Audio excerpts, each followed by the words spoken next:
ئەگەر زانایانی پێشووی کورد ئەلفوبێ و ڕێزمانیان پێبەخشی بێتن.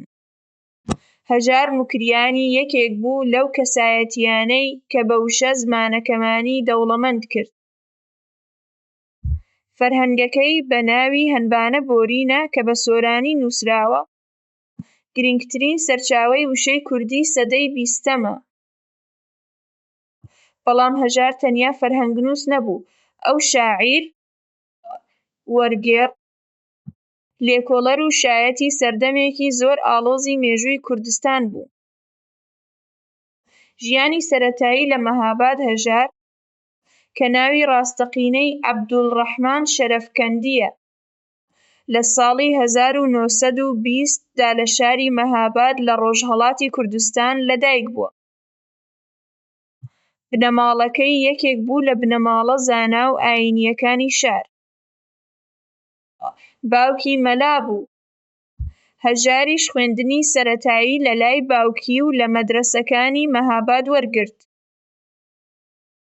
هەژار لە تەمەنێکی بچووکەوە دەستی بە نووسینی شیعر کرد. پێش ئەوەی نازناوی ئەدەبی هەژار بە واتای فەقیر و دەستکورد هەڵبژێرێت، بە شێوازی جیاواز دەینووسی. ئەم ناوە نیشانەی نزیکی ئەو بوو لەگەڵ گەل و ژیانی سادە.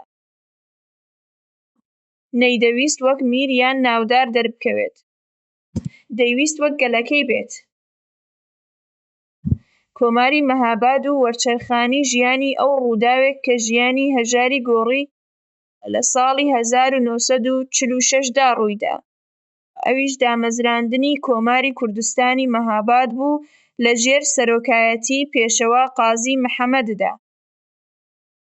ئەم کۆمارە تەنیا 11 مانگ بەردەوام بوو، بەڵام لەو ماوەیەدا مەهاباد بووە ناوەندی کولتور و زانستی کوردی لە ڕۆژهەڵات. هەژار بووە کەسێکی نزیکی قازی محەممەد و لە چالاکیە کولتوریەکانی کۆماردا بەشداری کرد. دوای ڕووخانی کۆمار و لە سێدارەدانی قازی محەممەد، هەژار ناچار بوو مەهاباد جێبهێڵێت. ئەمە سەرەتای سەربردەیەکی درێژی کۆچبەری و دەربەدەری بوو. ئەو بەدەیان ساڵ لە عێراق، دواتر لە سووریا و دووبارە لە عێراقدا ژیانی بەسەر برد. بەڵام لەناو ئەم دەربەدەریەشدا دەستی لە نووسین و لێکۆڵینەوە هەڵنەگرت. بەرهەمە سەرەکیەکانی ئەو بەناوبانگترین بەرهەمی هەژار هەنبانە بۆرینەیە. ئەم فەرهەنگە یەکێکە لە گەورەترین فەرهەنگە کوردیەکان لە تەواوی مێژوودا. هەژار نزیکەی 30 ساڵ کاری تێدا کرد. فەرهەنگەکە زیاتر لە 50,000 وشەی تێدایە و هەر وشەیەک بە نموونە ڕەگی عەرەبی یان فارسییەکەی و شیکردنەوەیەکی ورد پێشکەش کراوە. جیاوازی ئەم فەرهەنگە لەوانەی پێش خۆی دیارە، ئەو فەرهەنگێکی کوردی عەرەبی یان کوردی فارسی نییە، بەڵکو فەرهەنگێکی کوردی کوردیە، واتە هەر وشەیەکی کوردی بە وشەی کوردی شیکراوەتەوە. بەمەش هەژار نیشانیدا کە کوردی وەک هەر زمانێکی گەورە دەتوانێت گوزارش لە خۆی بکات. بەرهەمێکی تری زۆر گرنگی هەژار وەرگێڕانی شانامەی فیردەوسیە. ئەو بە هەزاران دێڕی ئەم شاکارە فارسیەی وەرگێڕایە سەر زمانی سۆرانی. ئەم وەرگێڕانەش بەو واتایەیە کە کورد ئێستا دەتوانن یەکێک لە شاکارەکانی جیهان بە زمانی خۆیان بخوێننەوە. هەروەها کتێبی قانون لە پزیشکیدایی ئیبن سینای لە عەرەبییەوە وەرگێڕایە سەر سۆرانی کە گرنگترین کتێبی پزیشکی ئیسلامی سەدەکانی ناوەڕاست بوو. هەژار هەروەها شاعیرێکی بەناوبانگ بوو. دیوانەکەی بە ناوی بۆ کوردستان دەنگی نیشتمانپەروەری، دەربەدەری و حەسرەتی ژیانێکی ئازاد نیشان دەدات. شیعرەکانی لە ناو دەنگبێژی و گۆرانیە کوردیەکانی باشوور و ڕۆژهەڵاتدا تا ئێستاش دەخوێندرێنەوە. میرات و ئەنجام هەژار موکریانی لە ساڵی ١٩٩١ دا لە شاری کەرکووک لە باشووری کوردستان کۆچی دوایی کرد.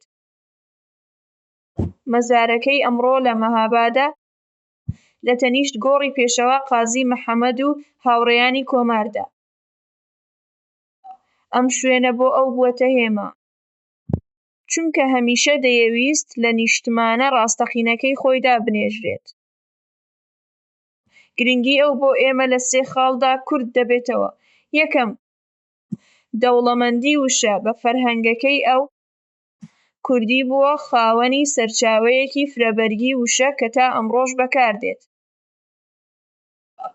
دووەم، وەرگێڕانی بەرهەمەکان ئەو نیشانیدا کە کوردی دەتوانێت ببێتە زمانی پزیشکی، زمانی ئەدەبیاتی کلاسیک و زمانی هەر بوارێک.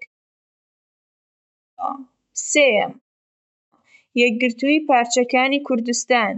ئەو لە ڕۆژهەڵات لەدایک بوو، لە باشوور کۆچی دوایی کرد و بەرهەمەکانی لەلایەن هەموو کوردانەوە دەخوێندرێنەوە.